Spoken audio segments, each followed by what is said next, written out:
जो लोग टीवी पे आकर के ये बोल रहे हैं कि हमारे पास टेस्टिंग लैब नहीं है, ये नहीं है, यहाँ टेस्टिंग नहीं हो रही है, ये नहीं हो रही है, वो लोग जनता को गुमराह ना करें। सरकार सही काम कर रही है, सही दिशा में फैसले ले रही है। जैसे मैं आपको एक उदाहरण देता हूँ, दिल्ली में एक पिज्जा बॉय को जब कोरोना पॉजिटिव पाया गया तो उसके संपर्क में कौन कौन लोग आए, कौन कौन लोगों से उसने डिलीवरी दी है और किन किन लोगों ने उसको उससे संपर्क में आए हैं, उनकी जांच हो रही है। तो उन्हीं लोगों का तो टेस्ट होगा। आप क्या 130 करोड़ लोगों का ये चाहते हो कि 130 करोड़ लोगों का हम टेस्ट करा लें और दूसरे दिन से निश्चित हो जाए? क्या दूसरे दिन से कोरोना नहीं फैलेगा? ये गलत वो मत फैलाइए टीवी पे आकर के। सरकार सही दिशा में काम कर रही है, उसको सहयोग कीजिए। नंबर 2 बात, मैं आपको कोरोना से संबंधित कुछ सुझाव देना चाहता हूँ। हालांकि मैं कोई डॉक्टर वगैरह नहीं हूँ, लेकिन फिर भी मेरे मस्तिष्क में जो बातें आती हैं जो देश के भले के लिए, तो मैं बताना चाहता हूँ।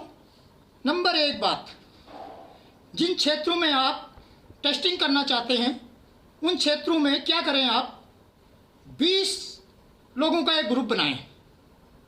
सपोज कर लीजिए कि आपने एक AB ग्रुप बनाया, 1 से लेकर के 10 तक को आप एक ग्रुप में बांटिए, A ग्रुप में बांटिए, और 11 से 20 तक को B ग्रुप में बांटिए। सब लोगों का सैंपल लेकर के एक टेस्ट कराएं, संभव है तो। क्योंकि मैं डॉक्टर नहीं हूं, मैं इसके बारे में सुझाव दे रहा हूं, लेकिन मुझे ये पता नहीं है कि 20 लोगों का एक साथ हो सकता है या नहीं हो सकता। इसके बारे में तो डॉक्टर जाने, जो हमारे विशेषज्ञ डॉक्टर हैं वो जाने। लेकिन मेरा सुझाव ये है कि अगर हम 20 लोगों का टेस्ट एक बार में करेंगे तो मैंने सुना है कि एक टेस्टिंग का जो खर्चा आ रहा है वो 4,500 आ रहा है। तो अगर हम 20 लोगों का एक साथ टेस्ट करते हैं तो 4,500 में हमारे कितने लोगों की टेस्टिंग हो जाएगी? 20 लोगों की। अगर 20 के 20 निगेटिव आते हैं तो इस ग्रुप को साइड कर दीजिए। अब ले लीजिए आप उसी क्षेत्र के दूसरे ग्रुप को, सपोज कर लीजिए उस ग्रुप का आप नाम दे दीजिए CD। अब CD में भी आप सेम वही कार्रवाई कीजिए, 1 से 10 तक C ग्रुप बनाइए, 11 से 20 तक का D ग्रुप। अब आप इनकी टेस्टिंग करते हैं। मान लिया जाए कि आपने टेस्टिंग किया, इसमें पॉजिटिव आ गए। अब पॉजिटिव आ गए, 20 के 20 लोग तो पॉजिटिव होंगे नहीं। अब इसको क्या कीजिए, आपने जो C ग्रुप और D ग्रुप है इनमें से टेस्टिंग कीजिए। मान लिया जाए कि एक ग्रुप में C में या D में पॉजिटिव आता है और एक ग्रुप जो है निगेटिव आता है, तो फिर उसमें आप क्या कीजिए, 1 से लेकर के 5 तक का C1 ग्रुप बनाइए, 6 से लेकर के 10 तक का आप C2 ग्रुप बनाइए। वैसे ही 11 से लेकर के 15 तक आप D1 बनाइए, 16 से लेकर के 20 तक D2 बनाइए। अब इनके टेस्ट लीजिए आप। जो ग्रुप पॉजिटिव आता है उस पर उसका वो ट्रीटमेंट उस ढंग से कीजिए, जिसको आइसोलेशन करना है वो कीजिए, जिसको क्वारंटाइन करना है क्वारंटाइन कीजिए। तो इससे जो है हमारी टेस्टिंग कैपेसिटी भी बढ़ जाएगी और अधिक से अधिक लोगों का जो है टेस्ट भी हो जाएगा।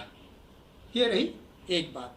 दूसरी बात, मैं ये कहना चाहता हूँ कि जो लोग भीड़ भाड़ वाले इलाके में जाते हैं, अपने ज़रूरी काम से जाना पड़ता है, कुछ चीज़ लेके आते हैं, तो मेरा एक सुझाव है कि जब आप जाते हैं तो अपने हाथों में इस तरह का रिंग इत्यादि, और महिलाएं जो हैं वो चूड़ी वगैरह पहन करके न जाएं, क्योंकि जब आप वहाँ से लौट के आएंगे हो सकता है आपको कहीं से संक्रमित होने की शंका होगी। जब आप अपना हाथ धोएंगे, जैसे कि आप लोग सुनते आए हैं टीवी पर कि 20 सेकंड तक हाथ को धोना है, आप हाथ तो धोएंगे लेकिन आप उतना ध्यान नहीं दे पाएंगे कि आपकी चूड़ियाँ, महिलाओं की चूड़ियाँ और आपके हाथ में जो रिंग है, रिंग और इसके बीच में हो सकता है वायरस रह जाएगा।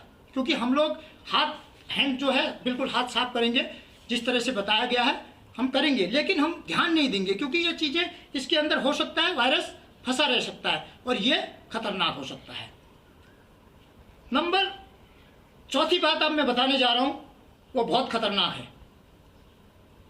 वो बात यह है कि जिन जिन क्षेत्रों में हमारे देवदूतों पर अकारण उनकी हत्या का प्रयास हो रहा है, ये बहुत निंदनीय है और बहुत एक तरह से इसको मैं किस ढंग से पेश करूं, मुझे गुस्सा बहुत है। मैं ये कहता हूं कि अगर एक भी देवदूत पर किसी प्रकार की टिप्पणी या पत्थर मारना या उसके साथ अश्लील हरकत करना, दुर्व्यवहार करना अगर ऐसा होता है तो उस प्रदेश का मुख्यमंत्री जिम्मेवार है। कैसे है मैं बताता हूं। उत्तर प्रदेश में कल मुरादाबाद में जो घटना घटी है या आज जो राजस्थान के टोंक में घटना घटी है, ये बहुत दुखद करने वाली घटनाएं हैं। अब इन घटनाओं से कैसे निपटा जाए, मैं इसके बारे में 2 सुझाव देना चाहता हूं। नंबर 1 सुझाव मेरा यह है कि किसी भी टीम को उस क्षेत्र में अंदर नहीं जाने दिया जाए। जिसको जरूरत होगी वो आएगा डॉक्टर के पास, क्योंकि हमारे डॉक्टरों की इसलिए अहमियत घट रही है कि हम घर घर जाके उनके दरवाजे पे खटखटा रहे कि आइए हम आपको जो है चेक करते हैं। तो चेक करने की जरूरत नहीं है। जिसको बचना है, जिसको जीना होगा, फोन करेगा, हेल्पलाइन नंबर दीजिए, आएगा वो जरूरत होगी। नहीं तो सील कर दीजिए चारों ओर, मरने दीजिए, सड़ने दीजिए उनकी लाशों को अंदर। एक देवदूत की अगर थोड़ी सी भी उसको अगर कोई आवाज उठाता है, उसके खिलाफ कोई अगर बात करता है तो पूरे देश का खून खौलता है। बहुत हो चुका है। आप अपनी राजनीति चमकाने के लिए कि हम ये कर रहे हैं, वो कर रहे हैं, देश में दुनिया को दिखाने के लिए कोई जरूरत नहीं है। जिसने सुसाइड बम बन गया है, जो मानव बम बन गया है, उस पर आप रासुका लगा के उसको डराना चाहते हैं? क्या रासुका से डरेगा? अरे गोली मारो उनको, कानून निकालो। अगर आपके पास हिम्मत नहीं है, आज कहां सुप्रीम कोर्ट, हाई कोर्ट से ऑर्डर निकालवाइए कि हम ये करने जा रहे हैं। क्योंकि अगर आप राजनीति, आप मुख्यमंत्री हैं, अगर आप ये कानून निकालेंगे पूरा विपक्ष आपके ऊपर चढ़ जाएगा कि भाई ये कर दिया, तानाशाही हो गई, ये हो गई, सो हो गई। तो इसलिए आज हमारे कोर्ट कहाँ सोए हुए हैं? जब उत्तर प्रदेश में कुछ असामाजिक तत्वों का, देशद्रोही तत्वों का फोटो लगा था, उनके पिक्चर लगी थी, तो उन पर बताया गया था कि ये लोग जो हैं अपराधी हैं। तो हमारा हाई कोर्ट ये बोलता है किस कानून के तहत किया। और आज डॉक्टर को जब पत्थर मारे जा रहे हैं, देवदूतों को पत्थर मारे जा रहे हैं, ये सुप्रीम कोर्ट, हाई कोर्ट सोए हुए हैं। आज इस स्वतः संज्ञान लेने की वो इनकी हिम्मत नहीं है। और अगली बात, ये मुख्यमंत्री और क्यों जिम्मेवार है मैं बताता हूं। इसीलिए ये जिम्मेवार हैं कि ये वहां घर में भेज रहे हैं इनको पत्थर खाने के लिए। क्यों भेज रहे हैं? जब उन्होंने डिसाइड कर लिया कि हमने मरना है तो मरने दीजिए। वहां एक हेल्पलाइन नंबर दीजिए। जो लोग वहां से निकलना चाहते हैं, 20-25 दिन उनको परेशानी होगी। जो लोग अपना सेल्फ क्वारंटाइन करना चाहते हैं या अपना इलाज कराना चाहते हैं, वो फोन करें और वहां से उनको उठाइए, उनको एक जगह, सही जगह पर उनको रखिए। और जो लोग मरना चाहते हैं उन्हें मरने दीजिए। क्योंकि ये बहुत बड़ी साजिश है। हमारे देश में ये साजिश चल रही है, किसी न किसी तरह से भारत को भी उन देशों की श्रेणी में खड़ा किया जाए कि हम ये कह सकें कि दुनिया में जिस तरह से आज अमेरिका की हालात है, इटली की हालात है, यूरोप कंट्रियों की में जो हो रहा है वही भारत में हो। इसलिए ये पूरा जाल बिछाया जा रहा है। अगर इसको जाल को तोड़ना है तो आपको ये बात करनी होगी, ये कानून बनाइए कि जो लोग इस समय देश के साथ साजिश करते हैं उन्हें देखते ही गोली मार दीजिए। देखते हैं कैसे दूसरे दिन से कोई आदमी किसी देवदूत पर पत्थर मार दे। अगर कहीं ऐसी घटनाएं होती हैं, सील कर दीजिए उस एरिया को, मत दीजिए उनको बिल्कुल बाहर निकलना, बंद कर दीजिए उनको।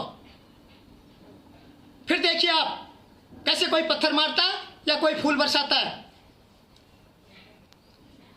नंबर 5वीं और आखिरी बात मैं ये कहना चाह रहा हूं कि जब हमारे देश में जब कोरोना से हम जंग जीत भी जाते हैं तो भी हमें 3 बातों का हमेशा ध्यान देना पड़ेगा। एक तो सोशल डिस्टेंसिंग,